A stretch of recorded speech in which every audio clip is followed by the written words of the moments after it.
Hey y'all, welcome to Rants and Randomness. I'm Luvvie Ajayi Jones, and I'm here at the Chicago Recording Company, bring y'all the radio voice. I typically will have my episodes with the feel goods and my rant and my spotlight and my guest interview, but I decided to scrap that plan and talk about more of what is on my spirit right now. I'd like to start off by saying rest in peace to Kobe Bryant and his daughter, Gianna, as well as the pilot and other victims in that crash, Orange Coast College baseball coach John Altobelli, his wife Carrie, and their daughter Alyssa, Sarah Chester and her daughter Peyton, who was a teammate of Gianna's, and the pilot Ara Zobayan, along with the girls' assistant coach Christina Mauser.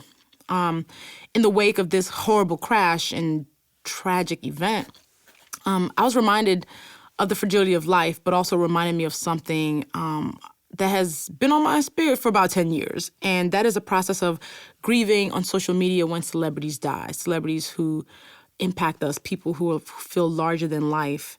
And I realized that it's weird because when famous people die, it makes me want to be closer to people I love, and it also makes me want to drop kick people in the face. And it's because we need to do better when it comes to this process.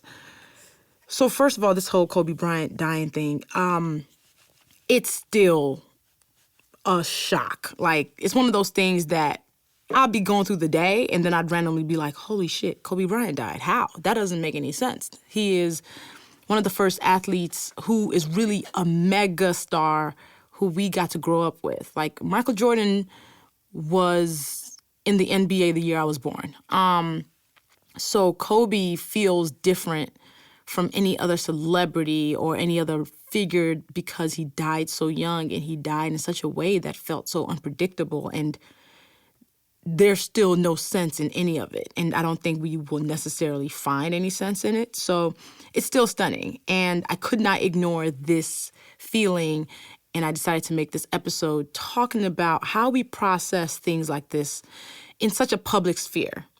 So, yeah, I want to talk about the stages of what happens on social media when larger-than-life people pass.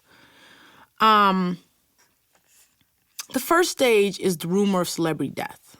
And this one begins typically with one individual tweet that mentions that that celebrity has died. And usually that tweet will get some legs and it's retweeted by a bunch of people.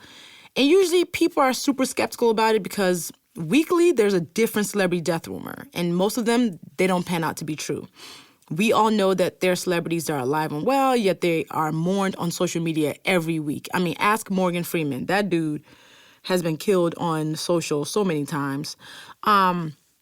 And the rumor stage is where some people choose to either completely ignore the conversation while others actively question it. This is the stage that is usually the least dramatic. It's full of a lot of side eyes being thrown back and forth between everybody. And I like to call this the "we don't believe you, you need more people" stage. This stage is aggravating because one doesn't know what to believe. And we saw what happened when Kobe's death was announced. First of all, I was at brunch in New York with my friends, and somebody said it, and I was like, get out of here. Twitter's playing too much once again. And, yeah, it's one of those moments where you're like, you know what? I'm just going to wait. I'm usually I ignore the conversation because I don't even like to speculate on things like that. So I'll ignore. And like with the Kobe conversation, we saw so many people's names being released next to his, people who may or may not have been there, and people are just straight up guessing and reporting, and people are guessing about the rumor. So stage 2 of this becomes debates and arguments about the validity of source. This is the stage that begins the process of any celebrity news break source. As the news is being considered a rumor, what happens is everyone starts to argue about how valid the source that broke the story is. Whoever the original tweet started from is given extreme side eyes. If it isn't a major outlet like CNN or BBC or, Fox, one of those. However, what's interesting is that neither of these outlets is typically the first to ever report breaking news on celebrities, ever. Why? Because they actually do journalism the traditional way. They sit, they verify sources, and make sure the info is correct because they have a lot to lose if it isn't. This is great, of course, because it ensures their accuracy. At least that was how it used to be.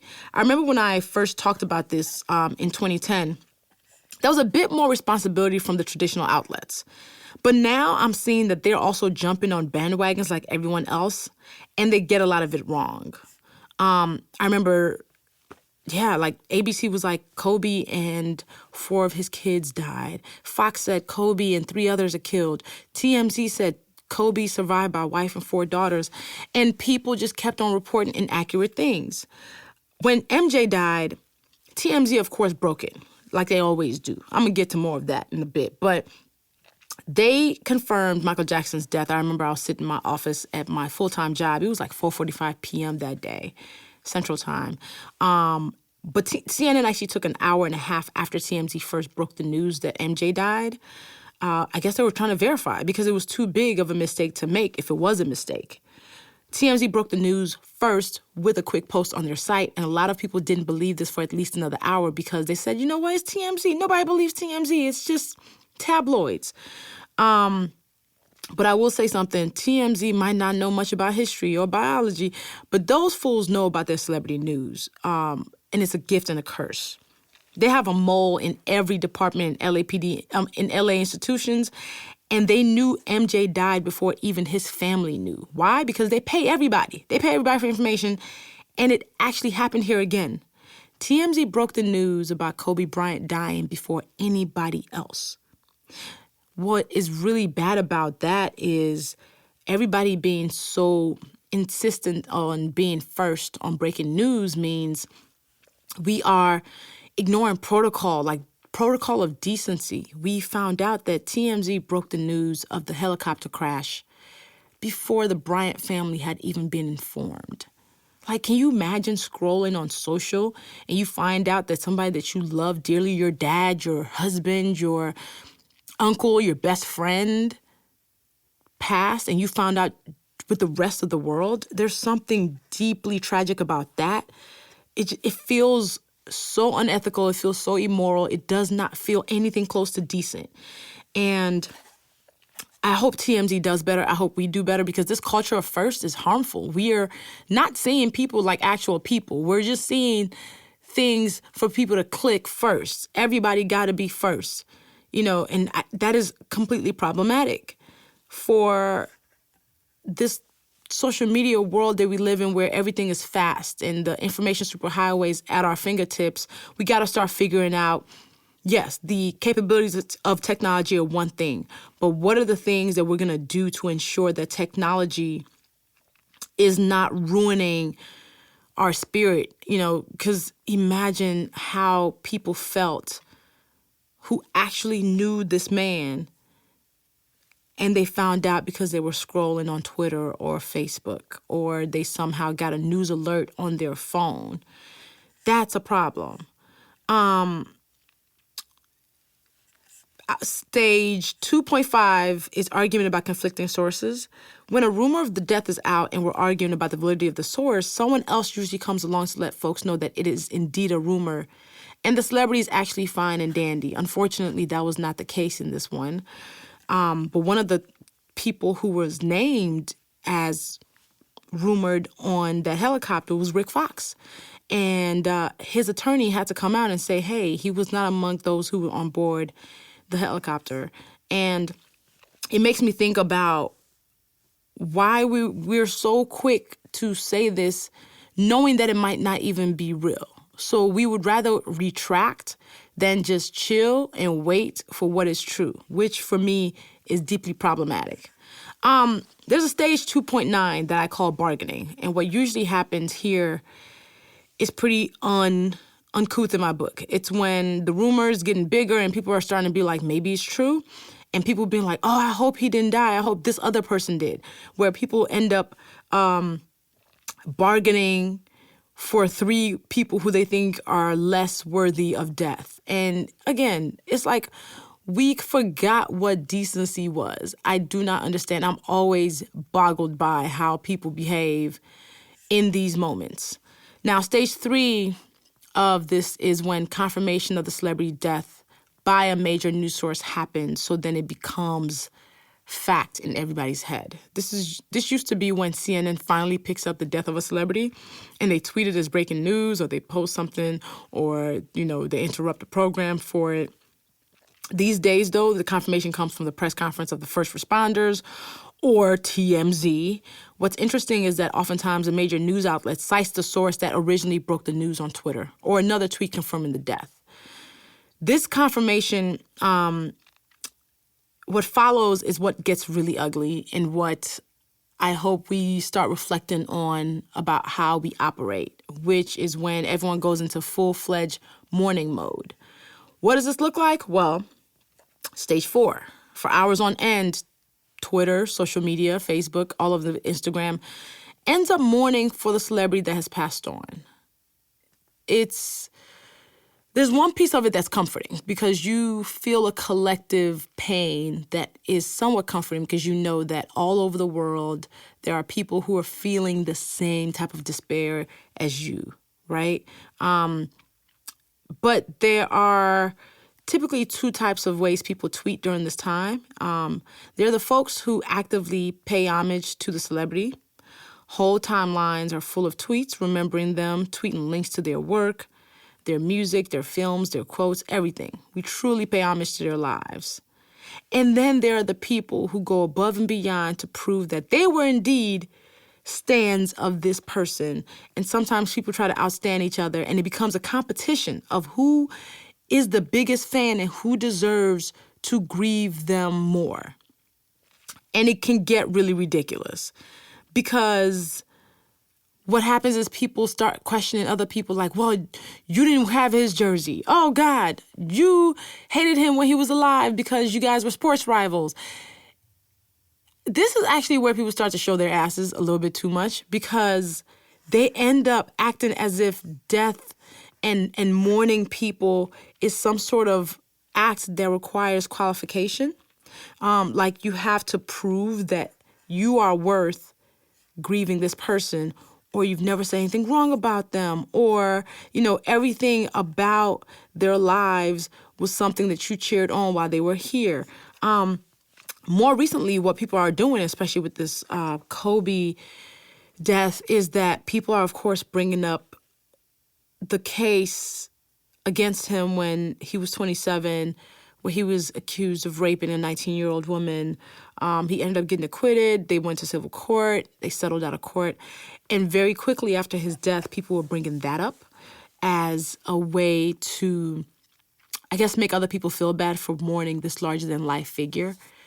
And I realized that we really do not do death well on a public sphere. I know it's hard, but the arguments happen very quickly after. And all I kept on thinking about was there are people who knew this man who are still sitting here looking at their phone because he just texted them that morning and being like, now I also have to see all of this. It's a lot. And then there's stage 5, which is the argument about how folks grieve. Folks will throw themselves on the e-casket talking about some wild Lord. I'm usually of this group, I admit. It's just when you're airing out disbelief at how young or healthy or viral this person was, or how big they seemed, or how invincible they seemed, and them being gone so sudden and so final. This is natural. I think it's important that we have and let folks lament in peace. In the moments when the people who we consider legends and icons pass, it feels surreal because we take it for granted that they were here, because they feel almost superhuman and like superheroes. And usually superheroes don't die. So when they die in real life, it is a gut punch. It is a punch to your face and your spirit. It's one of those things that even though we don't know them, even though we might not have met them or have a personal story, they've somehow impacted our lives in a way that it feels visceral when we find out that they're no longer here, and to find out that their story's no longer going to continue, to find out all we have is what they've already done and we will see nothing new. It's just shocking experience. And a lot of times people try to make you feel bad for grieving somebody who you've never met. But I think about There are people who we've never met who have left imprints on our lives that we cannot ever erase. There are people who we might never see them in person, but the music they created somehow pulled us out of a dark time, or a game that we watched that they played made us believe that you can actually fly, or people who write things that touch our hearts and speak our pain and put it in black and white. We deserve to mourn people who have touched us, no matter how far they are from us. And also in this, there are people who will constantly question that and say, like, well, if you ain't checked for that celebrity since May, don't say RIP. Or, this person has a complicated legacy. Why are we crying for them? Why would we not? Who is not flawed in this world? We're all flawed in different ways. But for me, I found that it was interesting how quick some people were to basically be like, remind everybody about the worst moment of this man's life, especially. That was tough. And I continue to see that. And I had to log off social because it also showed that in our world, we don't necessarily believe in redemption. No matter what people think, who we are in our worst day, that can be our legacy if we continue to be that person. I think there's something to be said for people who change their lives and who do things different after they make horrific mistakes. There's power in being able to change and grow. And I think we should honor that. So, I think there's something as common courtesy. Let folks pay respect and shut up sometimes. Just because one isn't that celebrity's biggest fan does not mean their death won't have some effect. Any human life lost should be able to be acknowledged without judging as people having to say something about it. And everybody is not a cartoon villain. When certain people die who are known to be pedophiles and serial rapists and just awful villains, we might tap dance, in celebration, but not everybody. People who are proving over and over again that they are living a life that is about growth, about change, about positive things. I think it's going to be tough for people who saw them in a good light. And then there are, of course, the people who will post, I'm not sure why you guys are making a big deal out of this. People die every day.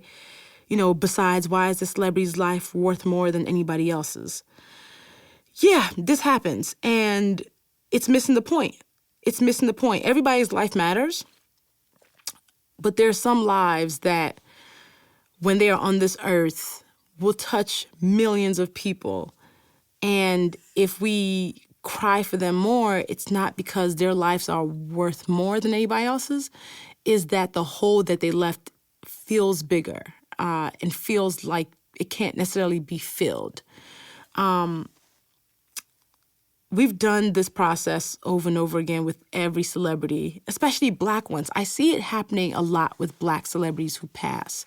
People are really, really quick to instantly trot out who they were on their worst days. I don't necessarily see it in that same way with white celebrities who pass, who might have done awful things in the past over and over again, mind you. These are people who didn't necessarily grow, but they're allowed to be mourned and grieved, and they're spoken about in positive words, and they are amplified because of the best work that they've done.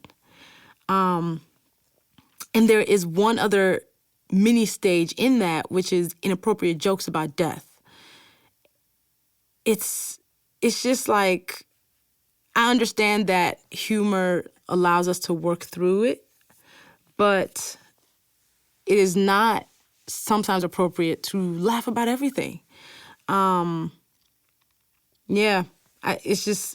It's wild. I think for me, there's a lot of lessons here. Anytime a major celebrity dies, a major figure passes on, it's always shocking. It's always varying levels of shocking. I'm trying to figure out what the lessons are. And being able to do it in social media, we're all mourning out loud. And we get to watch how other people are mourning. And there's a couple of lessons that I want to hold on to. We have to deal with the speed versus accuracy problem. we're breaking all kinds of rules of the golden rules. Just because a person's a celebrity, that doesn't mean that they or their family are outside the lines of common courtesy.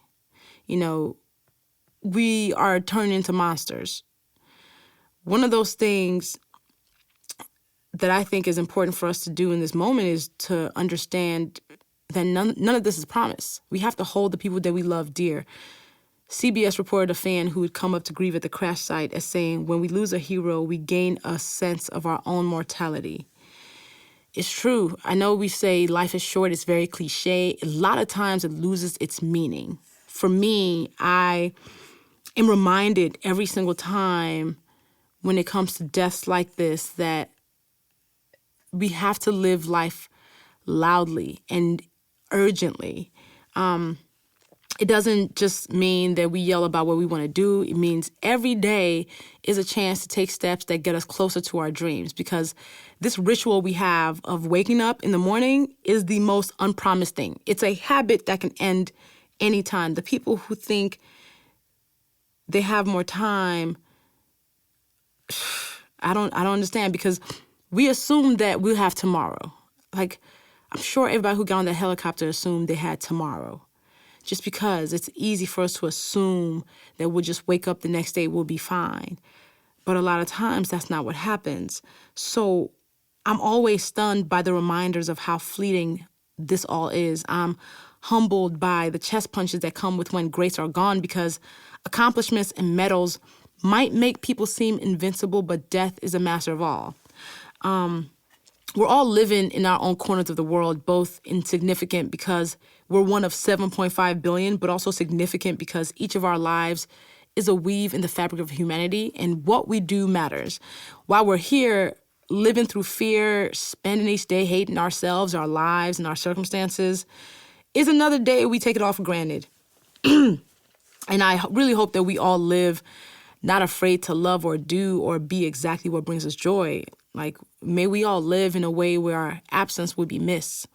May we live and those we leave behind are okay because they know that our lives were full. I don't know if any silver linings can be grasped from this tragedy, because honestly, it doesn't make sense. And I'm always trying to stand on something. I'm always trying to be like, okay, something has to come from this that feels good, or something has to come from this, emerge from this that will at least make it not seem so senseless, because it does not make sense. It does not make sense. And I'm going to therapy today, and I'm really happy about that, because I'm going to sit in this lady's couch and lay all my burdens down.